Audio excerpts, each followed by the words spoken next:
Carla, tú empiezas. Muchas gracias, Carlos.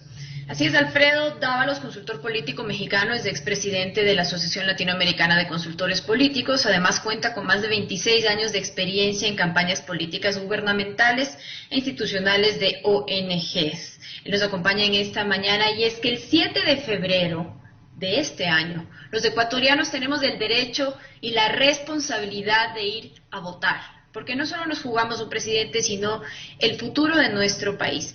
Y en este sentido vemos que es una campaña atípica por el hecho de la pandemia, y dentro de este universo, las redes sociales parecería que son una herramienta muy importante para llegar al electorado, sobre todo al que está entre los 16 y 35 años de edad. Buenos días, Alfredo, gracias por acompañarnos. ¿Cuál es su opinión al respecto de las redes sociales dentro de esta campaña política que ya inició?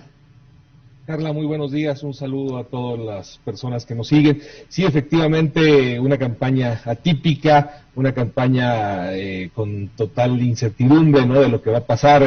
En días pasados, como todos sabemos, regresamos supuestamente a toque de queda y a las medidas. Y bueno, efectivamente, hoy con el tema de las redes, se tiene que destinar en algunos momentos y en un gran porcentaje, yo diría que en un 80%, la mayoría de los esfuerzos de campaña a redes, ¿no? Tú señalabas este porcentaje interesante de 16 a 35 años, que yo aumentaría mucho más a 45, que estaríamos hablando prácticamente del 60% de los electores, ¿no? Eso quiere decir que muchos de ellos están en las redes, pero estamos viendo que creo que la mayoría de los candidatos no están entendiendo las lógicas, los lenguajes. Estamos viendo una serie de videos que sí, a lo mejor en algunos casos llegan a rayar en lo ridículo, pero en algunos otros casos me parece que están haciendo falta de propuestas, ¿no? Me parece que hoy lo que requiere la gente son certezas, insisto, de qué es lo que va a pasar con el futuro, con el empleo, con una serie de cambios, ¿no? Vivimos, como todos sabemos, una crisis muy compleja, ¿no? Entonces creo que hoy la gente necesita respuestas claras, simples y sobre todo realizables, ¿no? Y justamente con lo que he mencionado, ¿qué tan real es el hecho de que la propaganda o lo que podamos sacar en redes va a cambiar el pensamiento de un votante, tomando en cuenta que existe un 35% del electorado que aún no se decide? O sea, vemos en la decadencia que está la política y la falta de credibilidad que tiene entre los votantes. ¿Hacia dónde se va a ir ese 35%? Bueno, se irá, esto es interesante, ¿no? Entender que este elector hoy, y lo señalamos hace rato, está totalmente cansado de los políticos, está totalmente cansado de todos los abusos, de todo lo que ha pasado durante la pandemia, y me parece que se irá moviendo en tanto y en cuanto hacia aquellos candidatos que a través de sus propuestas lleguen a tocar las fibras sensibles de la gente, ¿no? Entonces creo que ahí es interesante entender que hoy se requieren propuestas de manera clara, de manera segmentada, y se irá moviendo, insisto, en torno a aquellas propuestas que tengan que ver con la realidad de esa gente. Me parece que hoy, insisto, no estamos viendo propuestas claras, no estamos viendo propuestas realizables. Me parece que le está haciendo falta mucho eso a los candidatos, como yo decía hace rato, de brindar certezas, ¿no?, a la gente de qué es lo que va a pasar, por ejemplo, con temas tan graves como el tema de los emprendimientos, como el tema del empleo, como el tema de la seguridad, como el tema de la propia salud, ¿no?, como el tema de la propia corrupción. O sea, hay muchos temas que hoy, por ejemplo, se están topando, pero insisto, no se están topando de manera clara, de manera específica y con propuestas, ¿no? Claro, y bueno, vemos que la política económica vendrá de la mano del tipo de gobierno que entre a nuestro país, y eso también a la gente le interesa muchísimo. ¿Qué pasa con aquellos que no tienen acceso al Internet? Porque podemos ver que en nuestro país, en muchos lugares, en muchas provincias, no existe este acceso al Internet. ¿Cómo o cuál sería la estrategia que utilizarían los candidatos para poder llegar a estas personas, tomando en cuenta los problemas con la movilidad? Bueno, el tema del territorio sigue siendo clave, ¿no? Lógicamente, ahí tienen que ejercer sus distintas acciones con responsabilidad, ¿no? Lógicamente, hay toda una serie de lineamientos de parte del Consejo Nacional Electoral.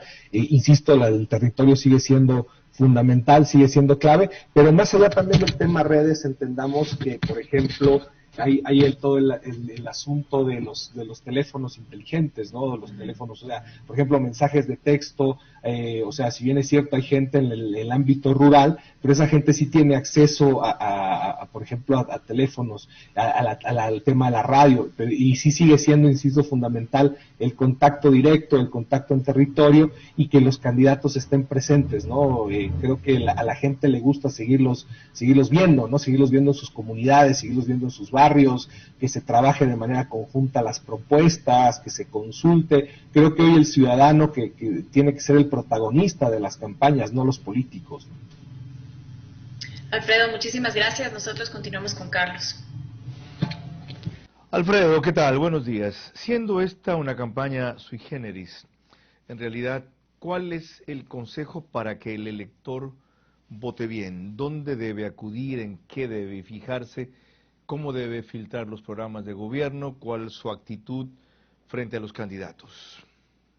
Buenos días, Carlos. Qué gusto. Un fuerte abrazo hasta Guayaquil. Sí, efectivamente, yo creo que es necesario impulsar desde distintos ámbitos el tema de el debate, el tema de las ideas, insistir, ¿no? A la ciudadanía la necesidad de más allá de revisar los distintos planes de gobierno que se pueden descargar del Consejo Nacional Electoral, me parece que es clave que se hagan las preguntas, ¿no? De que si efectivamente lo que se está proponiendo con el tema, por ejemplo, del empleo, con el tema de la seguridad, si en verdad es algo cumplible, si es algo realizable, ¿no? Me parece que, insisto, desde distintos ámbitos tenemos que elevar eso, ¿no? El debate, la discusión, la necesidad de que la ciudadanía cuestione permanentemente, ¿no? Que a través de distintos espacios y foros y el mismo tema de las redes, cuestione cómo lo van a hacer, ¿no? Que creo, insisto, es lo que hoy está faltando de parte de la gran mayoría de los candidatos, ¿no?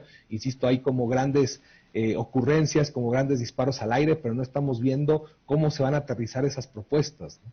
Ahora, la segunda cosa, ¿cómo averiguar los antecedentes de los candidatos, si son correctos lo que dicen ellos o sus detractores o incorrectos? Que es otro asunto fundamental, y te digo porque ese fue mi error en el 2006, el discurso de Correa era el correcto, sus antecedentes no, y como no los conocía y nadie había hecho exterior algo de lo muy grave que era este individuo traumado y enfermizo, el sentido mental que estaba en esa posición, no me llamó mayormente la atención. Recuerdo advertencias de dos personas, Marta Roldós y Carlos Sijón, que no pasaron allá de una, es decir, no hubo una insistencia, un requerimiento en ese asunto. Ahorita se vuelve vital averiguar los antecedentes del o la postulante, en el caso de Jimena Peña.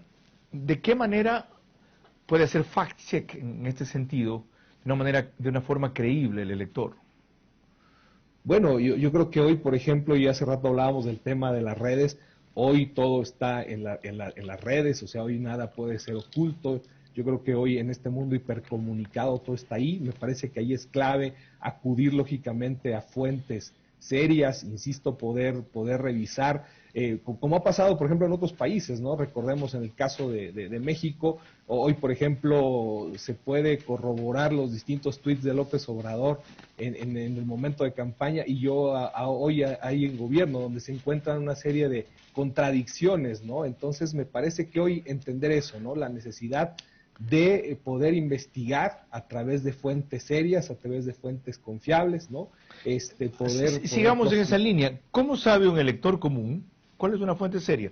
Tú dices, todo está en las redes, sí, pero la mayoría de lo que está ahí es basura, colocada sí, por trolls. Entonces, ¿cómo distingue el trigo de la paja?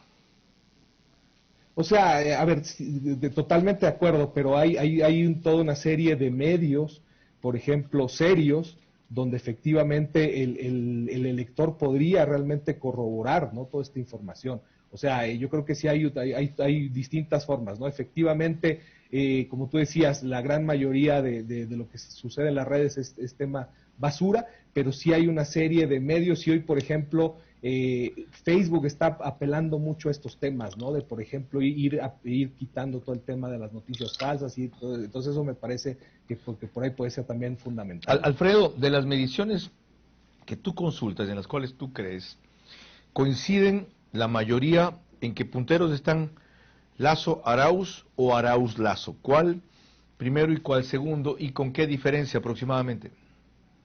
Me parece que la gran mayoría están entre 3, 4 puntos. Lo que creo que se está viendo, Carlos, es que me parece que los dos han tocado una especie de techo.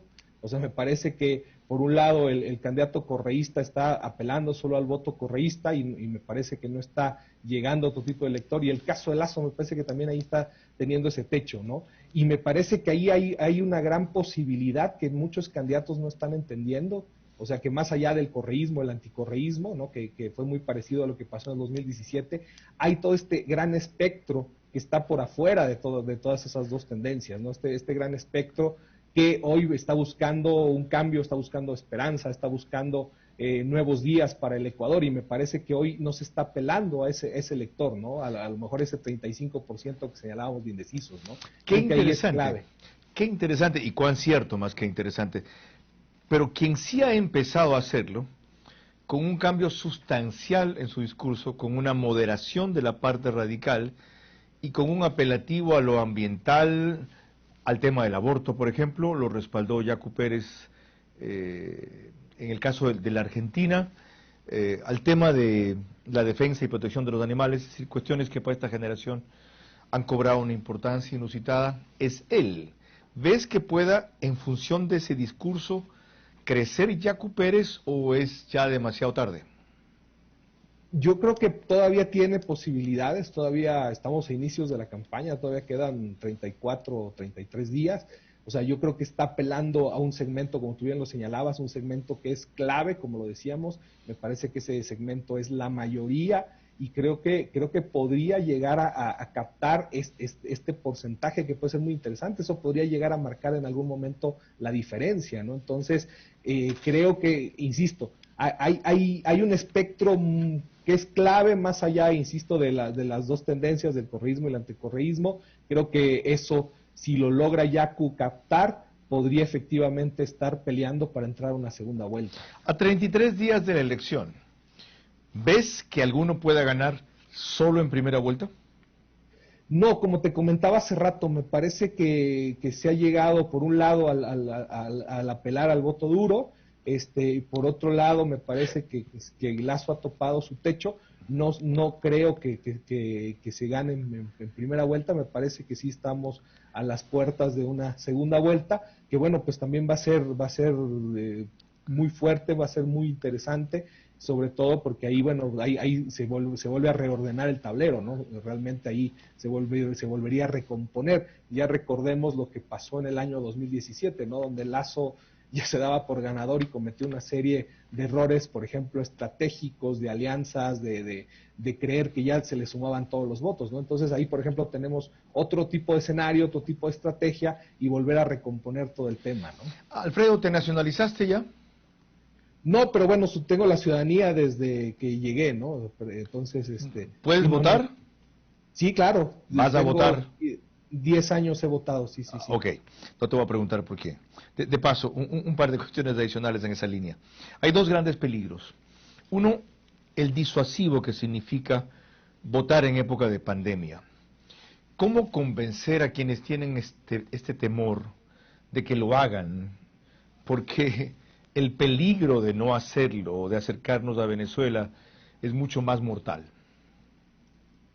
Sí, bueno, yo creo que efectivamente, como se señalaba al inicio del programa, hoy está el futuro del Ecuador en las manos de los votantes, ¿no? Yo creo que a pesar de todas las complicaciones, me parece que hoy es fundamental, pues, salir a votar con todas las precauciones, y efectivamente, pues nos estamos jugando el futuro del país, ¿no? O sea, el futuro que insisto, que además va a ser muy complejo, ¿no? Y gane quien gane, me parece que tiene realmente un país desangrado, un país con distintas crisis, un país con distintas complicaciones. Entonces, efectivamente, la ciudadanía, pues, tendrá que ejercer su voto para efectivamente poder lograr cambiar esta realidad que hoy es desastrosa, ¿no? Lo otro, ¿qué riesgo hay con el impulso al voto nulo que sobre todo proclaman los partidarios de Álvaro Noboa y también otros que no encuentran a ningún candidato como ideal? Algunos les parecen bueno, pero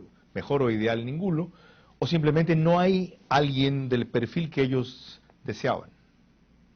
Bueno, recordemos que en el 2019 hubo incluso algunas ciudades donde el voto nulo ganó, entonces si es una posibilidad latente, me parece que sería muy complejo, me parece que eso también podría beneficiar a una tendencia. Entre más se vote nulo, me parece que hay posibilidad de que, por ejemplo, el binomio de Arauz, que tiene un voto duro muy fuerte, se beneficie con ese tema. Entonces, sí creo que es importante entender que en algún momento el voto tiene que ser más allá de a favor o en contra de un candidato. Creo que al final tiene que ser, yo he más o menos analizado algunos tipos de votos, ¿no? El voto duro, que decíamos, el voto duro correísta, el voto anticorreísta de Guillermo Lasso, pero tenemos también este voto útil, ¿no? Que este voto útil puede también marcar la diferencia o la balanza hacia un lado u otro, ¿no? Y creo que eso, por ejemplo, es clave, apelar este tema del voto útil.